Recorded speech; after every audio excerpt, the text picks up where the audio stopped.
नमस्कार विद्यार्थियों, मैं डॉक्टर अमित सिंह पुनः स्वागत करता हूँ ऑन द फ्लाई के इस यूट्यूब चैनल में। और आज हम लोग बात करने जा रहे हैं यूनिट 4 से जुड़े हुए अगले टॉपिक पर, जो है जर्मनी के एकीकरण के संदर्भ में।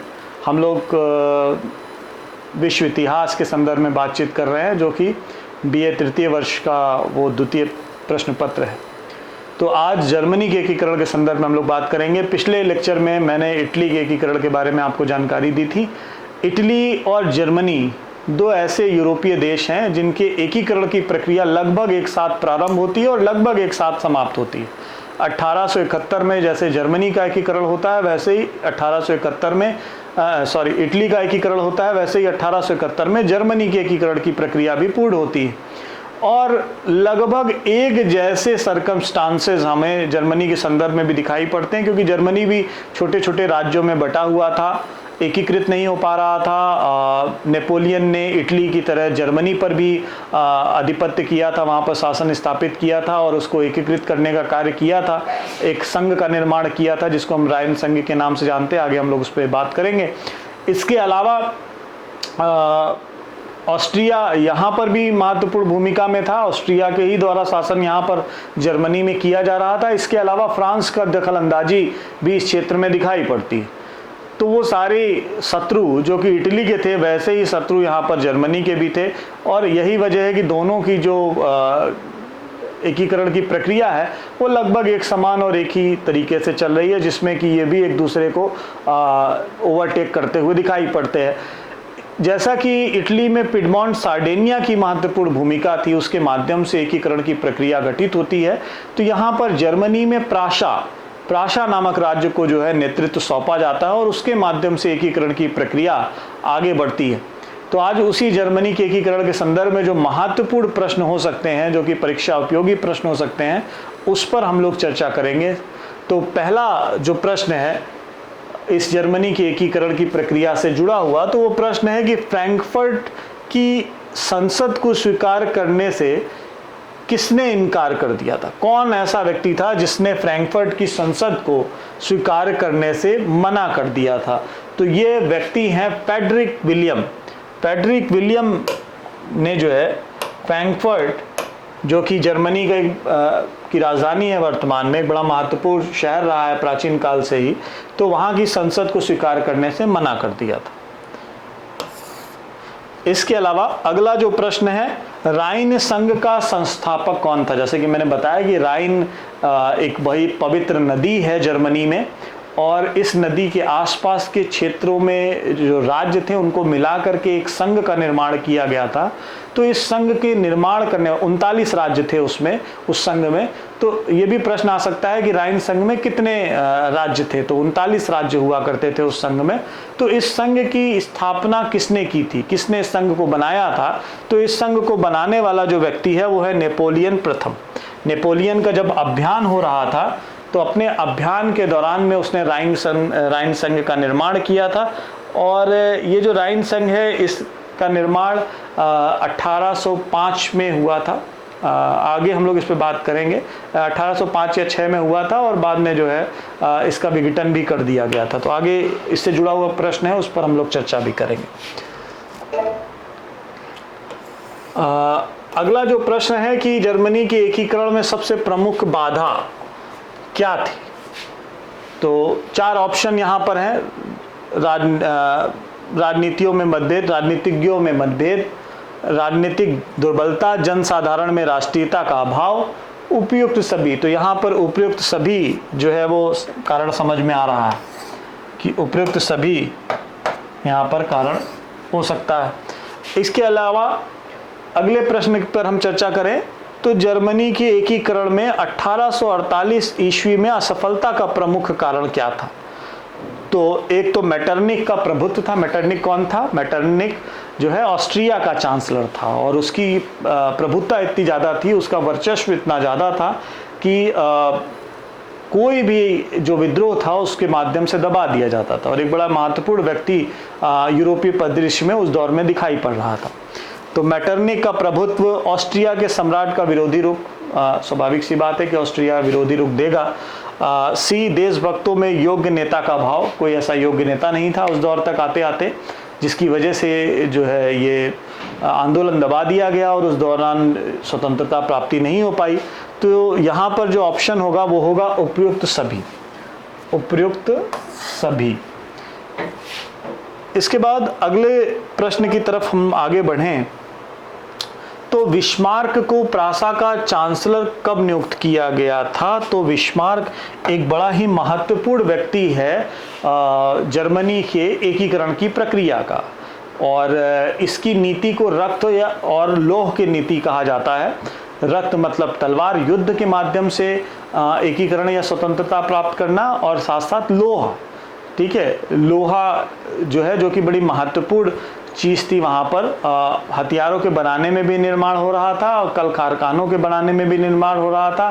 कोयले और लोहे का भी बड़ा महत्वपूर्ण भूमिका है जर्मनी के एकीकरण की प्रक्रिया में, क्योंकि दोनों ही वजह से आर्थिक जो प्रगति है वो बड़ी तेज हो रही थी।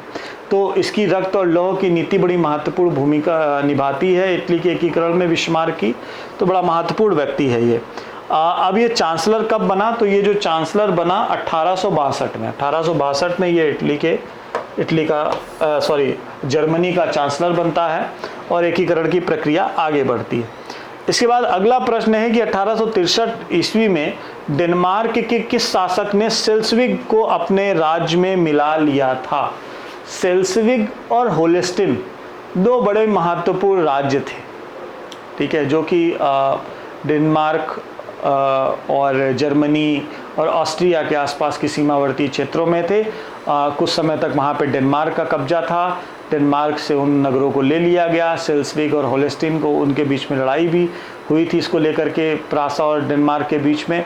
और सेल्सविग और होलेस्टिन, यहाँ पे सेल्सविग में डेन प्रजाति के लोग, डेन लोग, और जो होलेस्टिन था वहाँ पे जर्मन जाति के जो लोग थे वो रहा करते थे। और ये दो बड़े महत्वपूर्ण नगर थे जिनको बाद में बड़ा कारण बनते हैं ये इटली के जर्मनी के एकीकरण की प्रक्रिया में। और ऑस्ट्रिया को इनको दिया जाता है, होलेस्टिन को, ताकि वहाँ पे विवाद हो जाए और विवाद होने की वजह से फिर युद्ध का माहौल बन जाए। तो ये आगे की प्रक्रिया में हम लोग देखेंगे इसको भी। तो ये 1863 में डेनमार्क के किस शासक ने सेल्सविग को अपने राज्य में मिला लिया था? तो ये शासक हैं क्रिश्चियन नवम।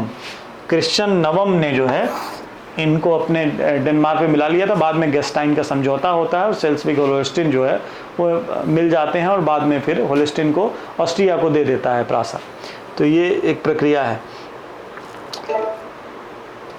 इसके बाद सेडेवा का युद्ध हुआ था, बड़ा महत्वपूर्ण युद्ध है ये। सेडेवा का युद्ध कब हुआ था?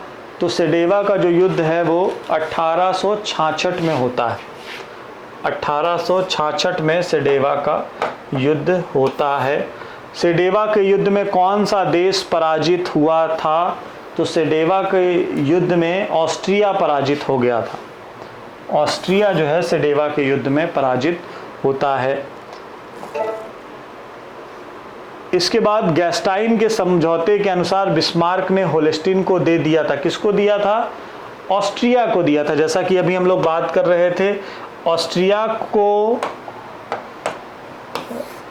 होलेस्टिन देना बिस्मार्क की एक बड़ी कूटनीतिक चाल थी, क्योंकि होलेस्टिन, जैसा कि मैंने बताया कि होलेस्टिन में जर्मन जाति के लोग रहते थे, शुद्ध जर्मन जाति के लोग रहते थे, जो कि अपने कल्चर, अपने सांस्कृतिक उसके लिए बड़ा अपने आप को शुद्ध मानते थे, पवित्र मानते थे, और किसी और के साथ मिक्सअप नहीं होते थे जल्दी। तो जब ऑस्ट्रिया के अंतर्गत होलेस्टिन चला गया तो जो जर्मन जाति के लोग थे वो लगातार विद्रोह करने लगते हैं और गृह युद्ध जैसी स्थिति ऑस्ट्रिया में बन जाती है।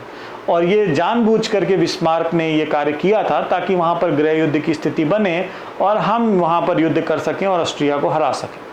ठीक है, तो ऑस्ट्रिया को गेस्टाइन समझौते के अनुसार बिस्मार्क ने होलेस्टिन दे दिया था। इसके बाद अगला एक युद्ध है फ्रैंको पर्शियन युद्ध का प्रारंभ कब हुआ था? फ्रैंको पर्शियन युद्ध का जो प्रारंभ है वो 1870 में हुआ था, अर्थात फ्रांस और प्रशिया के बीच का जो युद्ध है 1870 में। ठीक है, और ये भी एक तरीके से अंतिम चरण चल रहा था जर्मनी की एकीकरण की प्रक्रिया का। ठीक है, उस दौरान फ्रांस और प्रशिया के बीच में युद्ध होता है और फ्रांस ने जो प्रशिया के कुछ क्षेत्रों पर अधिकार कर रखा था, वो धीरे धीरे, क्योंकि फ्रांस उसी दौरान फ्रांस और पिडमॉन्ट सार्डिनिया के बीच का युद्ध चल रहा होता है, ठीक है, रोम के लिए। तो उस दौरान फ्रांस कमज़ोर हो जाता है और प्रशिया भी उसके खिलाफ आक्रमण कर देता है, जिसकी वजह से फ्रांस जर्मनी के उन क्षेत्रों पर जिस पर उसका अधिकार था वो धीरे धीरे छोड़ना शुरू कर देता है, ठीक है।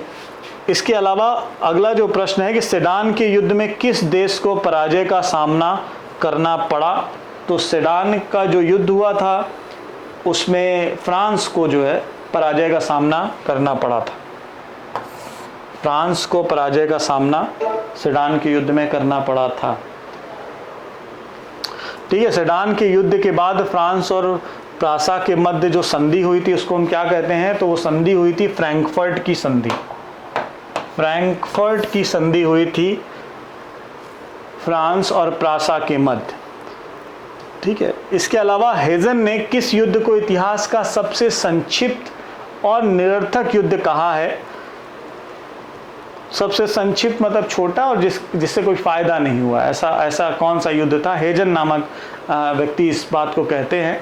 तो कौन सा ऐसा युद्ध था, तो ये मानते हैं कि ऑस्ट्रो पर्शियन जो युद्ध था, ये ऑस्ट्रिया और पर्शिया के बीच में जो युद्ध हुआ था वो निरर्थक युद्ध था, उसका कोई मतलब नहीं था।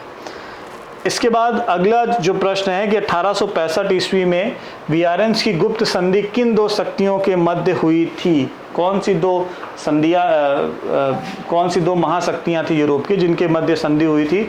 तो प्रासा और फ्रांस के मध्य जो है ये वियारेंस की गुप्त संधि की गई थी।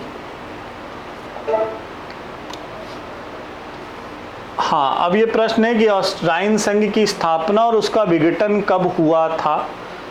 राइन संघ की स्थापना और उसका विघटन कब हुआ था। तो राइन संघ की स्थापना 1806, जैसा कि मैं पहले बता रहा था कि 1805 या 6 में हुई है। तो 1806 में राइन संघ की स्थापना हुई थी, जिसमें कि 39 राज्य थे। जैसा कि मैंने बताया था कि राइन जर्मनी के लिए एक पवित्र नदी है, बीच का इलाका है जिसको हम राइनलैंड के नाम से जानते हैं। और 39 राज्यों के एक समूह को बना करके नेपोलियन ने 1806 में राइन संघ का निर्माण किया था। और 1815 में वियना कांग्रेस जो 14 में हुई, उसके बाद 15 में जो है धीरे धीरे इसको समाप्त कर दिया गया, संघ टूट गया, ठीक है। तो ये 1806 में संघ की स्थापना हुई और विघटन 1815 में हो गया। कल्सवाद की घोषणा कब हुई थी। तो कल्सवाद की घोषणा हुई थी 1819 में। अब ये प्रश्न उठता है कि कल्सवाद है क्या। कल्सवाद की घोषणा मेटरनिक के द्वारा की गई थी जर्मनी में। और कल्सवाद की घोषणा से तात्पर्य है जो बौद्धिक विचार है उन पे रोक लगा देना। जैसा कि आप सभी जानते हैं कि यूनिवर्सिटीज़ जो विश्वविद्यालय हैं वो नवीन चेतना और बौद्धिक विचारों का केंद्र है। जो नवीन चेतना है, जो बौद्धिक विचार हैं, वो विश्वविद्यालयों के माध्यम से निकलते हैं।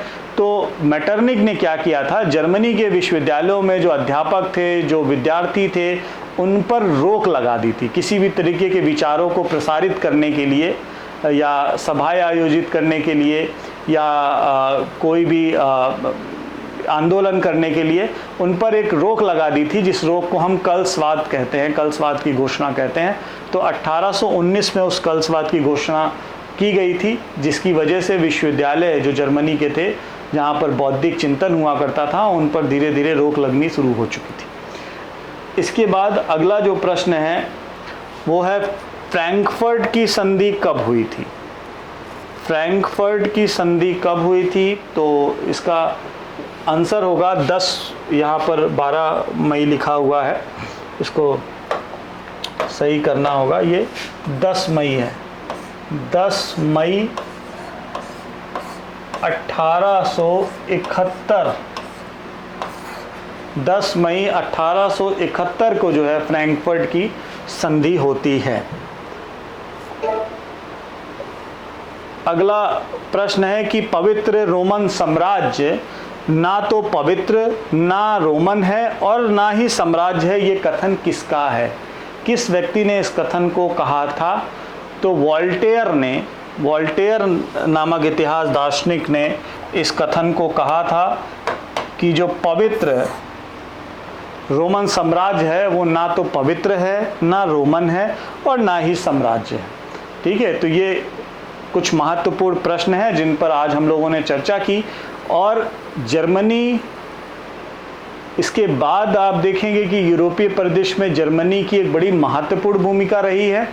आगे 5वीं जो यूनिट है आपकी, जिसमें उपनिवेशवाद और साम्राज्यवाद को पढ़ना है और द्वितीय विश्व युद्ध को पढ़ना है, जर्मनी उसमें हावी रहता है। उसकी वजह यह है क्योंकि जर्मनी जो कि एकीकरण की प्रक्रिया के पश्चात बहुत तेज़ी से आगे बढ़ रहा होता है और उसी दौरान बाल्कन द्वीपों की समस्या होती है। टर्की जो साम्राज्य है वो कमज़ोर होता है और टर्की में जो है यूरोप का मरीज उसे कहा जाने लगता है। तो आगे का जो परिदृश्य है उसमें जर्मनी और इटली की भूमिका बड़ी महत्वपूर्ण हो रही होती है। तो आज के इस लेक्चर में बस इतना ही। अगला जो आपकी 5वीं यूनिट है उसके लिए हम लोग एक नए लेक्चर के साथ आएंगे। और फिर से मैं वही बात दोहराना चाहूँगा कि उड़ान द फ्लाई के इस यूट्यूब चैनल को ज़्यादा से ज़्यादा आप देखें, शेयर करें, ताकि और बेहतर जानकारी के सामने हम आप सबके सम्मुख प्रस्तुत हो सकें। तो आज के लिए धन्यवाद। फिर मुलाकात होगी एक नए वीडियो के साथ।